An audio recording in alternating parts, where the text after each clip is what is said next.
यदि कोई body central force field में मूव कर रही है तो कैपलस ने उसके मोशन को डिस्क्राइब करने के लिए कुछ लॉ दिए थे। आज के इस वीडियो में उसी के बारे में डिस्कस करेंगे। पहले हम यह समझ लेते हैं कि सेंट्रल फोर्स होता क्या है। तो सेंट्रल फोर्स एक फोर्स होता है जो किसी बॉडी पे एक्ट होता है। उसका जो लाइन ऑफ एक्शन होता है वो ऑलवेज होता है एक फिक्स पॉइंट की तरफ, जिसको हम फोर्स का सेंटर कहते हैं। और जो फोर्स का मैग्नीट्यूड होता है वो डिपेंड करता है ओनली डिस्टेंस पे, कि वह जो पार्टिकल है या बॉडी है वो कितनी डिस्टेंस पे है from the centre of force. तो इस प्रकार के फोर्स को हम कहते हैं central force. Gravitational force, electrostatics force central force के एग्जाम्पल्स हैं। मैथमेटिकली हम सेंट्रल फोर्स को इस प्रकार रिप्रेजेंट करते हैं, वेक्टर F या Fr, कैफ R या Fr vector R upon R। जो कैप R है वो यूनिट नॉर्मल वेक्टर है along the line joining of center of force and body। ये तो बात हो गई कि सेंट्रल फोर्स होता क्या है। अब सेंट्रल फोर्स की कुछ प्रॉपर्टीज हैं, उनको देख लेते हैं।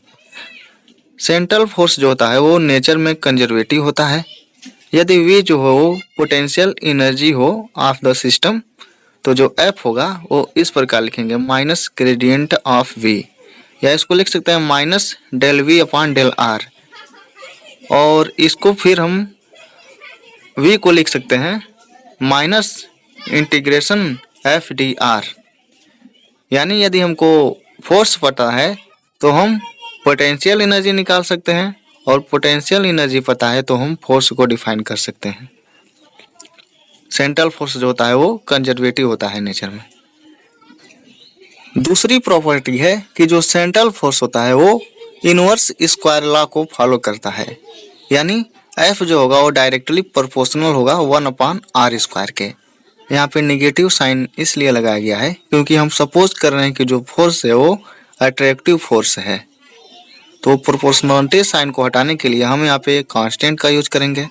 हम एक के यूज कर ले रहे हैं फोर्स कांस्टेंट के रूप में, तो F इक्वल टू होगा माइनस k/r स्क्वायर।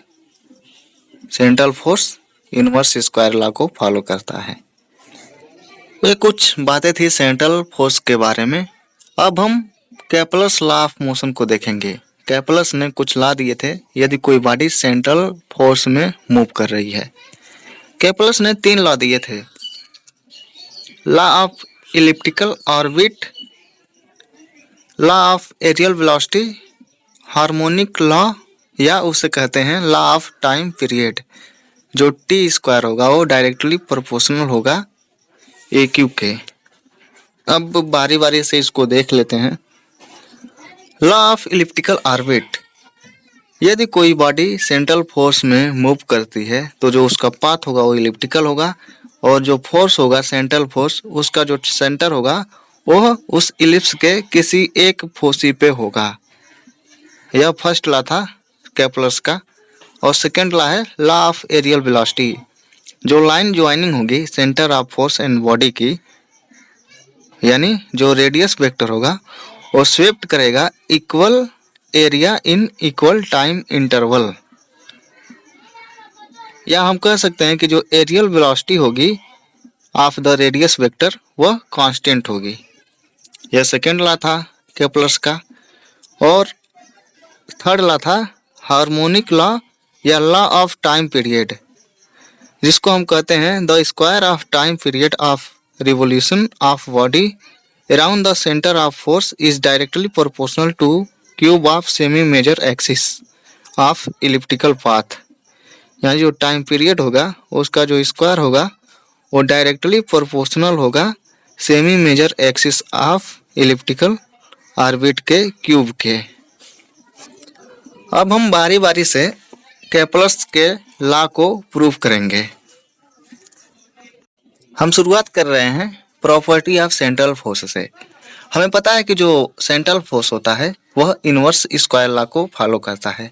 तो हम लिखेंगे F equal to minus k/r square. और हमें ये भी पता है कि जो फोर्स होता है वह कंजर्वेटिव होता है, सेंट्रल फोर्स जो होता है वो कंजर्वेटिव होता है और इक्वल होता है माइनस ग्रेडियंट ऑफ वी। जो वी है वो पोटेंशियल एनर्जी है। तो हम यहाँ से पोटेंशियल एनर्जी को निकाल सकते हैं, क्योंकि हमें ये भी रिलेशन पता है कि जो वी होता है वो इक्वल होता है minus integration F T R. हम लिमिट मान दे रहे हैं कि इन्फिनिटी से आर तक है।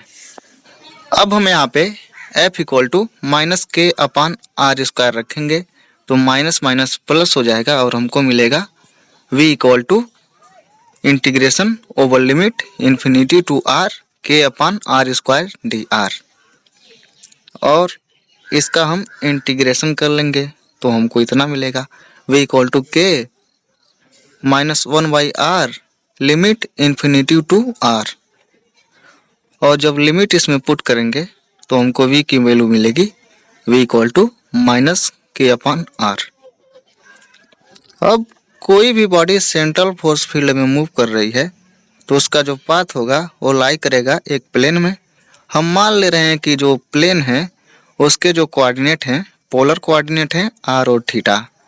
तो जो उसकी काइनेटिक एनर्जी है उसको हम कुछ इस प्रकार से लिखेंगे T equal to half M R dot square plus are square theta dot square, जहाँ पे m जो है वो मास ऑफ बॉडी है। तो हमको ऊपर v इक्वल टू माइनस के अपान आर है और नीचे t equal to 1 upon M R dot square plus are square theta dot square है। तो हम लैग्रेंजियन को लिख सकते हैं। लैग्रेंजियन जो होता है वो डिफरेंस होता है काइनेटिक और पोटेंशियल एनर्जी का। तो L इक्वल टू लिखेंगे T माइनस वी तो मिलेगा half M R dot square plus are square theta dot square plus we जो होगा फंक्शन ऑफ आर। अब हम यह देख रहे हैं कि जो बॉडी है उसके मोशन को डिस्क्राइब किया जा रहा है दो कोऑर्डिनेट से आर और थीटा से। तो यहाँ पे हम दो लैग्रेंज इक्वेशन ऑफ मोशन लिखेंगे, एक करस्पॉन्डिंग टू थीटा और एक करस्पॉन्डिंग टू आर। तो हम पहले लिखते हैं Lagrange equation of motion corresponding to theta. तो मिलेगा D D T del L upon del theta dot minus del L upon del theta equal to 0। अब जो एल है एक बार थीटा डॉट के रिस्पेक्ट में डिफरेंशिएट करेंगे और एक बार थीटा के रिस्पेक्ट में। थीटा के रिस्पेक्ट में डिफरेंशिएट करेंगे तो हमको 0 मिलेगा, क्योंकि एल जो है वो इंडिपेंडेंट है फ्रॉम थीटा। तो थीटा डॉट के रिस्पेक्ट में हम जब डिफरेंशिएट करेंगे तो हमको मिलेगा M R square theta dot. तो यहाँ पे रखेंगे तो हमको मिलेगा D D T M R square theta dot equal to 0। अब किसी भी क्वांटिटी का जो टाइम डेरिवेटिव होता है यदि 0 मिलता है तो हम उस क्वांटिटी को कांस्टेंट मानते हैं। हम सपोज कर ले रहे हैं कि जो M R square theta dot है वो कांस्टेंट है और वह इक्वल है एल के।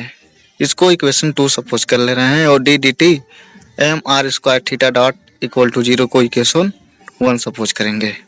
अब हमने जो बेसिक वीडियो बनाया था क्लासिकल मैकेनिक्स का फर्स्ट लेक्चर, उसमें हमने कहा था कि कहीं भी जब टाइम को लेंगे तो हम एब्सोल्यूट क्वांटिटी उसको मानेंगे और m जो होगा वो हमेशा कांस्टेंट होगा, वो मोशन के साथ वेरी नहीं करेगा। जो पार्टिकल का मास होगा वो कांस्टेंट होगा।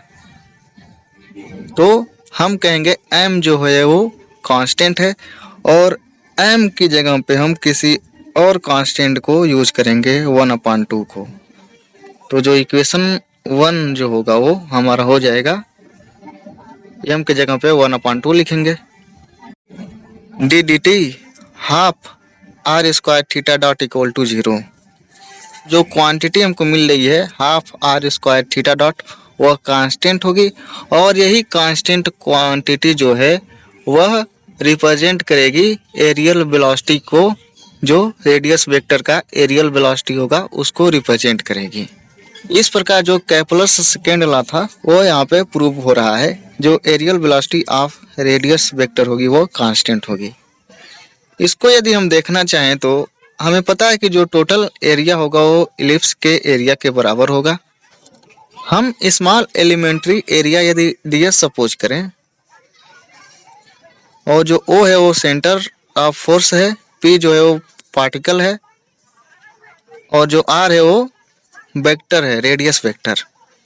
तो P यदि Q तक शिफ्ट हो रहा है तो कितना एरिया कवर कर रहा है, इसको निकालने के लिए हम ds equal to half OP into PQ निकालेंगे।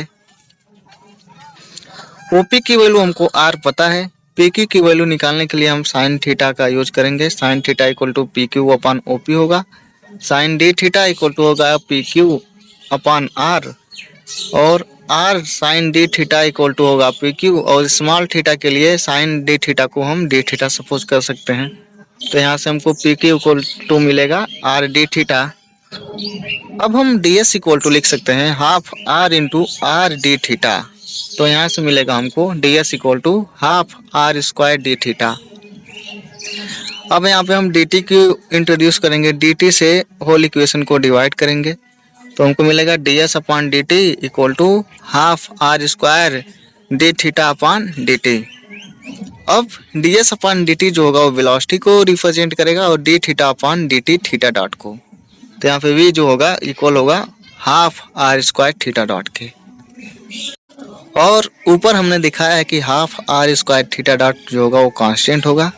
तो इस प्रकार जो एरियल वेलोसिटी होगी ऑफ द रेडियस वेक्टर वो कांस्टेंट होगी।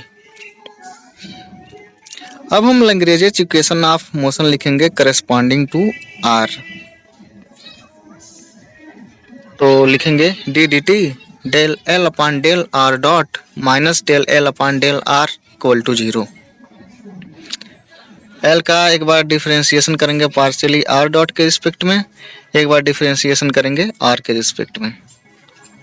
तो हमको मिलेगा D D T M R dot minus m r theta dot square plus del V upon del R equal to 0।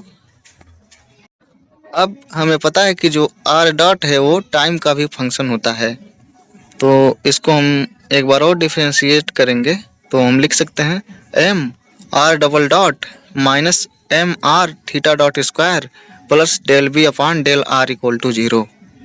अब हमने इक्वेशन 2 में यह सपोज किया था कि जो M R square theta dot होगा वो L के बराबर होगा।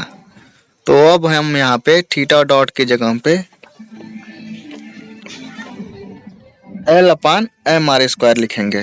तो यहाँ पे थीटा डॉट स्क्वायर है, तो L upon M R square का स्क्वायर लिखेंगे यहाँ पे। तो हमको मिलेगा M r double dot minus m r l square upon m square R to power 4 plus del V upon del R equal to 0। इसको सॉल्व करेंगे तो हमको मिलेगा M r double dot minus l square upon M r cube plus del V upon del R equal to 0। अब हम इसको लिखेंगे m r double dot equal to del upon del R l square upon 2 m are square minus del V upon del R। यहाँ पे जो second term है उसको del upon del R l square upon 2 m are square लिखा गया है। जब हम इसका R के रिस्पेक्ट में पार्शियली डिफरेंशिएशन करेंगे तो ऊपर वाला टर्म जो है l square upon M r cube वही मिलेगा हमको। अब इसके बाद हम इसको इस प्रकार लिख सकते हैं, दोनों में डेल अपान डेल R है, पार्शियली दोनों का डिफरेंशिएशन किया गया है, तो इसको हम एक साथ ही इस प्रकार लिख सकते हैं m r double dot equal to minus d upon d r l square upon 2 m are square plus V। अब हम दोनों साइड में R डॉट यानी d r upon D t से मल्टीप्लाई करेंगे, तो यहाँ पे हो जाएगा m are dot R double dot equal to minus d upon d r l square upon 2 m are square plus V into d r upon D t. तो यहाँ से जो इक्वेशन है वो कुछ इस प्रकार से चेंज हो जाएगा, d D T half M R dot square. इसका जब टाइम के रिस्पेक्ट में डिफरेंशिएशन करेंगे तो हमको m are dot r double dot ही मिलेगा। तो एम आर डबल डॉट को हम d D T half M R dot square के रूम में लिख लेंगे, और राइट हैंड साइड में हो जाएगा minus d D t l square upon 2mr² plus v. D r से डी आर कैंसिल हो जाएगा, डी अपान डी टी मिलेगा इधर। अब दोनों को हम देख रहे हैं कि दोनों का जो डिफ्रेंसिएशन है वो टाइम के रिस्पेक्ट पे है, तो राइट हैंड साइड को हम लेफ्ट हैंड साइड में ले जाएंगे तो हमको मिलेगा D D T half M R dot square plus l square upon 2mr² plus v equal to 0। अब किसी भी क्वांटिटी का जो टाइम डेरिवेटिव होता है यदि 0 मिलता है तो उस क्वांटिटी को हम कांस्टेंट कहते हैं।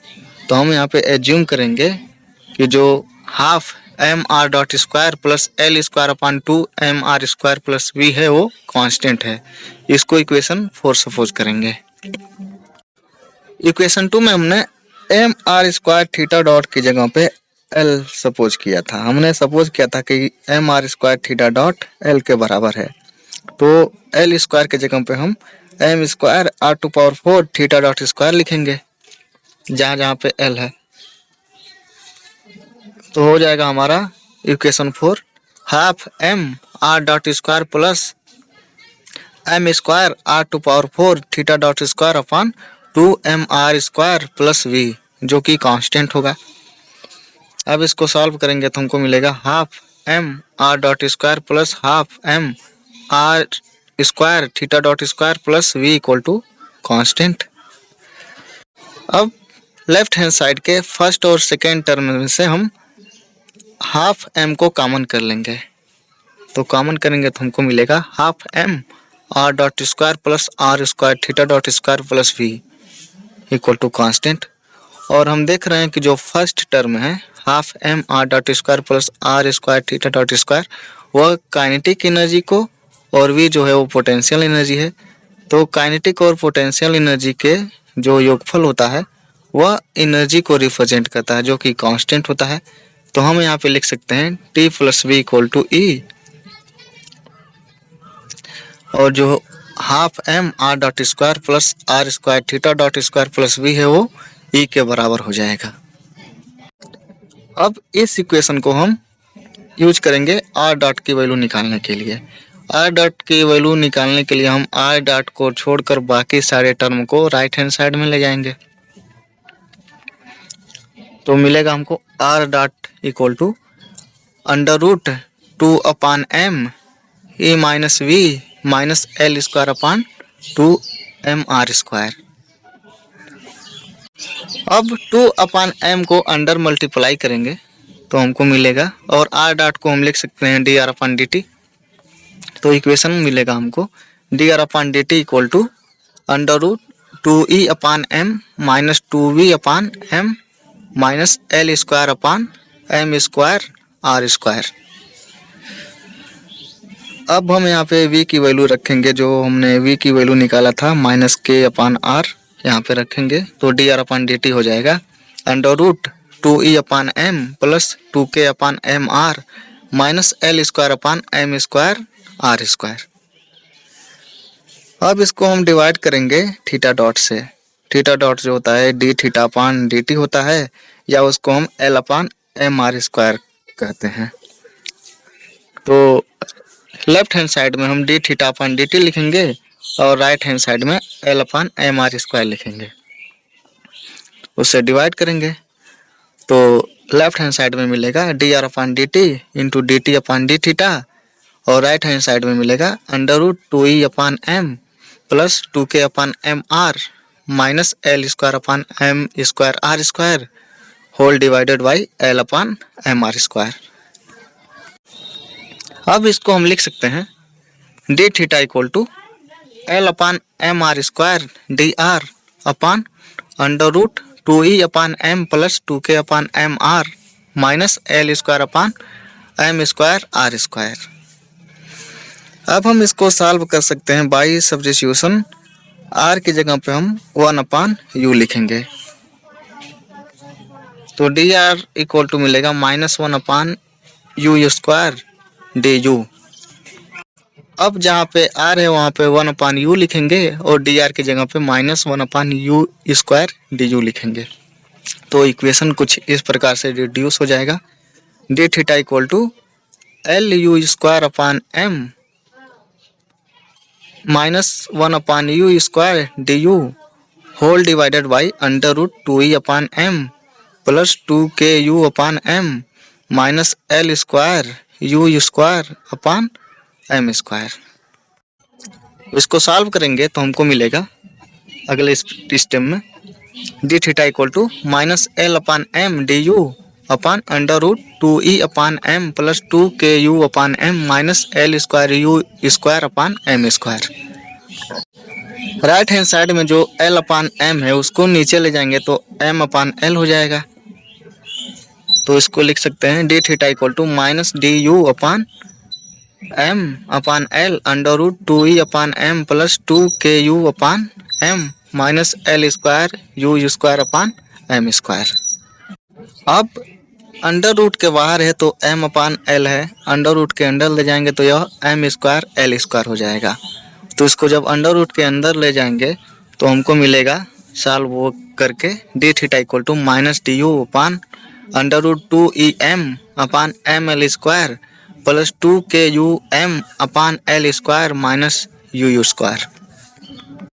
अब इस इक्वेशन को हम कुछ इस प्रकार से लिख सकते हैं d theta equal to minus d u upon under root 2me upon l square plus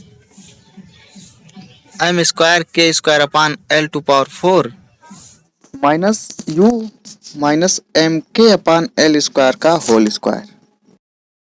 यहाँ पे जो अंडर रूट का जो टर्म है 2e m upon m l square वहाँ पे रहेगा 2e m square upon m l square, तभी m से m डिवाइड होके मिलेगा 2me अपान एल स्क्वायर। अब एक स्टैंडर्ड इंटीग्रल रिजल्ट हमको पता है जो होता है integration minus d x upon under root a square minus x square, जिसकी वैल्यू हमको मिलती है cos inverse x upon a plus c, जहाँ पे सी जो है वो कांस्टेंट ऑफ इंटीग्रेशन है। तो हम इसी स्टैंडर्ड रिलेशन पे इंटीग्रेशन के इसको सॉल्व करेंगे तो हमको मिलेगा theta equal to cos inverse u minus m के upon l square whole divided by under root 2me upon l square plus m square k square upon l to power 4। अब हम इसको लिख सकते हैं cos theta minus theta dash equal to u minus m के upon l square upon under root 2me upon l square plus m square k square upon l to power 4। और यहाँ से हमको u की वैल्यू मिल जाएगी m के upon l square plus m के upon l square under root 2e l square upon M के square plus 1 into cos theta minus theta dash. अब एम के अपान एल स्क्वायर को हम कॉमन कर सकते हैं, कॉमन करेंगे तो हम इसको इतना लिख सकते हैं u इक्वल टू एम के upon l square 1 plus under root 2e l square upon M के square plus 1 into cos theta minus theta dash. इसको इक्वेशन 5 सपोज करेंगे। अब हम यहाँ पे कुछ एजम्पशन करेंगे। हम सपोज करेंगे कि एम के upon l square equal to c है और under root 2e l square upon M के स्क्वायर प्लस 1 e है और u जो है वो 1 अपान आर है। इक्वेशन 5 में इसको रखेंगे तो इक्वेशन 5 हमारा हो जाएगा 1 upon r equal to c 1 plus e cos theta minus theta dash. इसको इक्वेशन 6 सपोज करेंगे। अब जो इक्वेशन 6 हमको मिला है वह रिप्रेजेंट करेगा एक कोनिक सेक्शन के इक्वेशन को जिसकी एसेंट्रिसिटी e है। अब जो शेप होगा इस कोनिक सेक्शन का वह करस्पॉन्डिंग होगा upon the value of e के, कैपिटल E के वैल्यू के ऊपर डिपेंड करेगा। जो स्मॉल e है एसेंट्रिसिटी वह है under root 2e l square upon M के स्क्वायर प्लस 1। तो कोनिक सेक्शन के जो भी शेप होंगे वो कैपिटल E पे डिपेंड करेंगे। हम पहला केस ले रहे हैं कि जो एसेंट्रिसिटी है वह एक से बड़ी है, यानी small e is greater than 1 के। तो यहाँ पे ई की वैल्यू लिखेंगे under root 1 plus 2e l square upon M के स्क्वायर, जो कि ग्रेटर होगा 1 के। तो इस प्रकार जो इसका स्क्वायर करेंगे तो अंडर रूट हट जाएगा, तो 1 plus 2e l square upon M के स्क्वायर ये भी ग्रेटर होगा 1 के। अब 1 को राइट हैंड साइड ले जाएंगे तो यह 0 हो जाएगा, यानी जो e की वैल्यू मिल रही है हमको ग्रेटर देन 0 मिल रही है या पॉजिटिव मिल रही है कह सकते हैं। और जब कैपिटल E की वैल्यू पॉजिटिव मिलती है तो जो कोनिक सेक्शन होता है वो हाइपरबोला होता है। तो पहला वाला तो हाइपरबोला है।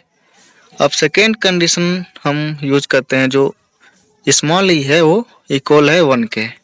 स्मॉल ई की वैल्यू है under root 1 plus 2e l square upon M के स्क्वायर इक्वल टू 1। इसका स्क्वायर करेंगे 1 plus 2e l square upon M के स्क्वायर इक्वल टू 1 मिलेगा। अब 1 को राइट हैंड साइड में ले जाएंगे तो e इक्वल टू 0 मिलेगा। और जब e इक्वल टू 0 मिलता है तो जो कोनिक सेक्शन होता है वो पैराबोला को रिप्रेजेंट करता है। थर्ड केस अब अप्लाई करेंगे, e इज लेस देन 1, तो under root 1 plus 2e l square upon M के स्क्वायर ये भी लेस देन होगा 1 के। इसका स्क्वायर करेंगे 1 plus 2e l square upon M के स्क्वायर लेस देन 1 मिलेगा। अब 1 को राइट हैंड साइड में ले जाएंगे तो जो e की वैल्यू मिलेगी वो भी लेस देन 0 होगी या निगेटिव होगी। यदि कैपिटल E की वैल्यू 0 से कम मिलती है, निगेटिव मिलती है, तो जो कोनिक सेक्शन होता है वो इलिप्स को रिप्रेजेंट करता है। इस प्रकार हम यह कह सकते हैं कि जो एनर्जी होगी उस बॉडी की जो मूव कर रहा है अट्रैक्टिव सेंट्रल फोर्स में, वह हमेशा निगेटिव होगी, और इस निगेटिव एनर्जी को हम बाइंडिंग एनर्जी कहते हैं। तो इसलिए जो 3 है, केस 3 जो है E इज लेस देन 1, वह रिप्रेजेंट कर रहा है कि जो बॉडी है वो मूव कर रही है इन अ इलिप्टिकल पाथ। और यहाँ से कैपलर्स फर्स्ट लॉ प्रूव हो रहा है। हमने कैपलर्स फर्स्ट लॉ और सेकेंड लॉ को प्रूव कर लिया है। अब हम कैपलर्स थर्ड लॉ को प्रूव करेंगे। हम यहाँ से शुरुआत करेंगे कि जो इलिप्टिकल पाथ होता है उसके सेमी मेजर एक्सिस को यदि हम ए सपोज करें तो उसको हम इस प्रकार लिखते हैं, a equal to 1/c into 1 minus e square. अब c और e की वैल्यू जो हमने ऊपर लिखा था उसको यहाँ पे लिखेंगे, तो a इक्वल टू हो जाएगा 1/mk/l square into 1 minus 1 minus 2e l square upon M के स्क्वायर। और यहाँ से हमको मिलेगा, इसको सॉल्व करेंगे तो a इक्वल टू -1/2e/k। इसको लिख सकते हैं a equal to -k/2a। Ellipse के सेमी मेजर एक्सिस से हमको e इक्वल टू -k/2a मिला। अब जो सेमी माइनर एक्सिस होता है इलिप्स का, यदि हम उसको b से डिनोट करें तो b जो होता है वो इक्वल होता है a under root 1 minus e square के। अब हम यहाँ पे e की वैल्यू रखेंगे तो हमको मिलेगा b equal to a under root 1 minus 1 minus 2e l square upon M के स्क्वायर। यहाँ से b इक्वल टू मिल जाएगा a under root 2 l square upon M के स्क्वायर इंटू k/2a। e की वैल्यू यहाँ पे k/2a रखा गया है और माइनस माइनस प्लस हो जाएगा, तो यहाँ से हमको मिलेगा b equal to a under root l square upon M के ए। अब हम दोनों साइड का स्क्वायर करेंगे तो b स्क्वायर की वैल्यू मिलेगी a square L square upon M के ए। और यहाँ पे a स्क्वायर से a कैंसिल होगा तो हमको मिलेगा b square equal to a L square upon M K. इसको इक्वेशन 7 सपोज करेंगे। एरियल वेलोसिटी जो ds/dt होता है वो होता है half r square theta dot. इसको इंट्रोड्यूस करेंगे तो यहाँ पे थीटा डॉट की जगह पे हम M are square theta dot equal to L हमने सपोज किया था इक्वेशन 2 में, तो थीटा डॉट की जगह पे हम उसको रखेंगे तो हमको मिलेगा D S upon D T equal to half L upon M. D T को राइट हैंड साइड में ले जाएंगे तो डी एस इक्वल टू मिलेगा L upon 2m D T. यदि टी जो हो वो टाइम पीरियड हो एरिया ऑफ रिवोल्यूशन का, तो जो एरिया शेप्ड होगा रेडियस वेक्टर के द्वारा 1 रेवोल्यूशन, उसको हम इस इक्वेशन से लिखेंगे s equal to integral over limit 0 to t l upon 2m dt। अब यहाँ पे l अपान 2m जो है वो कांस्टेंट है, तो यहाँ से हमको मिलेगा l अपान 2m और लिमिट के वैल्यू रखेंगे तो यहाँ पे t मिल जाएगा। और जो टोटल एरिया जो है वो ds जो है वो स्मॉल एलिमेंट्री एरिया है। जो 1 रिवोल्यूशन में जो एरिया स्वेप्ट होगी बाय द रेडियस वेक्टर वह इक्वल होगी एरिया ऑफ इलिप्स के जो होता है पाई ए बी। तो s की जगह पे हम पाई ए बी रखेंगे तो हमको मिलेगा pi a b equal to l upon 2m into t. अब t इक्वल टू हो जाएगा t equal to 2 pi a b m upon l square. अब दोनों साइड का स्क्वायर कर देंगे तो हमको मिलेगा t square equal to 4 pi square m square a square upon l square into l square upon M k into a. और यहाँ से हमको मिलेगा t square equal to 4 pi m upon k into A cube. अब जो 4 है पाई है M है और के है वो कांस्टेंट है, तो हम लिख सकते हैं टी जो होगा वो डायरेक्टली प्रोपोर्शनल होगा ए क्यूब के। टी जो है वो टाइम पीरियड है ऑफ द रिवोल्यूशन और ए जो है वो सेमी मेजर एक्सिस है इलिप्स का। और यह जो रिजल्ट है उसको कैपलर्स थर्ड लॉ में दिया गया था। तो इस प्रकार से इस रिजल्ट से जो कैपलर्स थर्ड लॉ है वो प्रूव होता है।